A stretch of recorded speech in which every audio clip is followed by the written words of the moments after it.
Hey y'all, Driftless Biker here.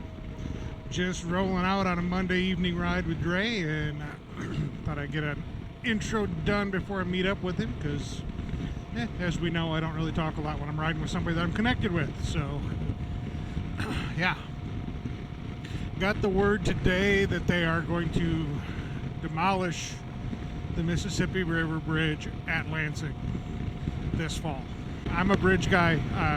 My first foray into social media world was a page I called Bridging the Driftless. So precursor to Driftless Biker was Bridging the Driftless.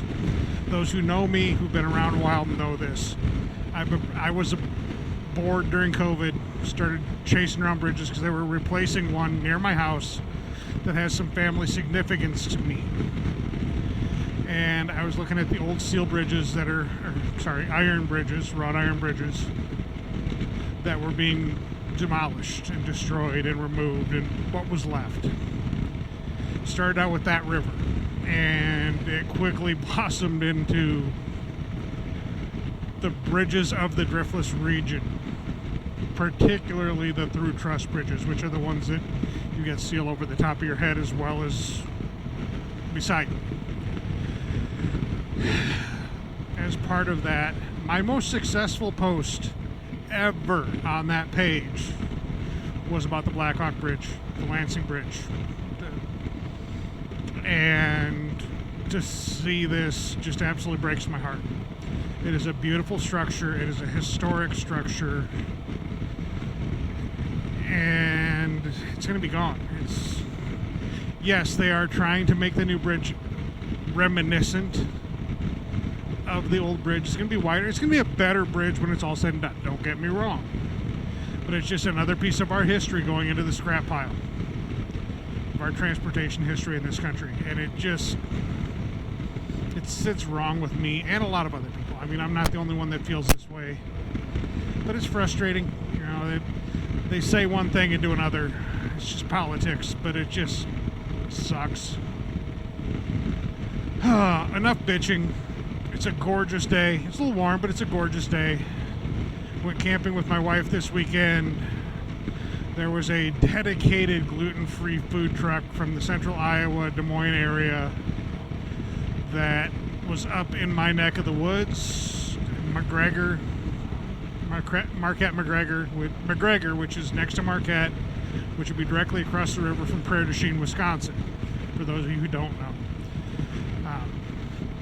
And I've mentioned this some here in the past, but I am, at the very least, gluten intolerant. I never had an official celiac diagnosis because I didn't get the tubes up and down, but based on my numbers, it's pretty solid that I do have celiacs. Like I said, I can't officially say that because I don't have an official diagnosis. My doctor calls it gluten intolerance because we didn't go through the testing protocols. And quite frankly, I would have to go back to eating gluten for me to take those tests for a few weeks. And if I eat gluten now, I am extremely ill. So I'll just live with being officially called gluten intolerant. So for me to have a place that is 100% safe, that I can go and eat, is fantastic. There aren't many of them around. And I used to love going to a good old Roach Coach when I lived in the city, and to have an opportunity to go to, which I will absolutely not call this place a Roach Coach. This place was exceptionally clean, very, very new. None of their equipment all of their equipment is everything is new. So there has never been anything with gluten ever on any of it, never on any of the surfaces, never cooked on anything with it. So it is clean and safe as can be done humanly in a dedicated gluten-free trailer. So, and their food was fantastic. It's gluten-free steels. I'm not sure exactly how to pronounce it. I will put a link to their Facebook on my video description because I want to get the word out about them because they're just fantastic. And for those who, like me, have to deal with that, it's just wonderful to be able to eat somewhere and be 100% confident that I'm not going to feel like crap afterwards. I'm not going to be gluten accidentally, but people who understand and take extreme precautions and have damn good food. So, yeah, there's that. Finally got a camping trip in. Didn't take in much video. We're enjoying our time. My wife and I don't get time to ride and camp much. It's the first time either of us have been camping all year. And it's July. We're a week and a half out from the 4th. We're getting into the center of July even, and for us it's just been a busy year. The weather was crap. It was either hotter than heck or raining every weekend this late spring and early summer. So we just haven't been able to get out. So it was really nice to have a good weekend that we could get out. I'm just rocking one camera. You can see there's nothing in front of me tonight. My new camera will be here sometime this week. I stayed with GoPro. I know a lot of creators are moving to the DJI Osmos. Wish I could, but buying one camera versus buying two cameras and not having to deal with multiple different types of batteries again, I can slim down my pack out to have only one case for all of my cameras, all of my mounts, my spare parts that I carry with me is 100% worth it. So while I would prefer to jump to the DJI or the Insta360s, this cost benefit just didn't work. I know I've talked a lot in a real short time here, but like I said, I'm going to be riding with somebody that I'm connected to on comms, so I will not be talking until I'll do a quick wrap up on my way home later tonight. And I may not be able to use any of this because I'm not 100% sure on the angle on my camera. I just did a quick change today, and we'll have to see how it looks later.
All right, folks. I know I promised I'd wrap up later. Well, apparently I had camera problems. This is my last video where I was using any of my old, well, I'm still using that camera, but I'm using it as B-roll, not as my primary. So this is, the way it goes. Uh, Thanks for coming along for the ride. This part we're on here is Yellow River State Forest. So that's a great road. And appreciate y'all coming along for the ride. Like I said, this is going to be a quicker one, just is what it is sometimes. I hope y'all enjoyed it. We had a good ride that day, and hope you come back for more. As always, Driftless Biker out for now. Like, follow, subscribe, share if you want to. Help me grow the channel. I appreciate y'all. Later.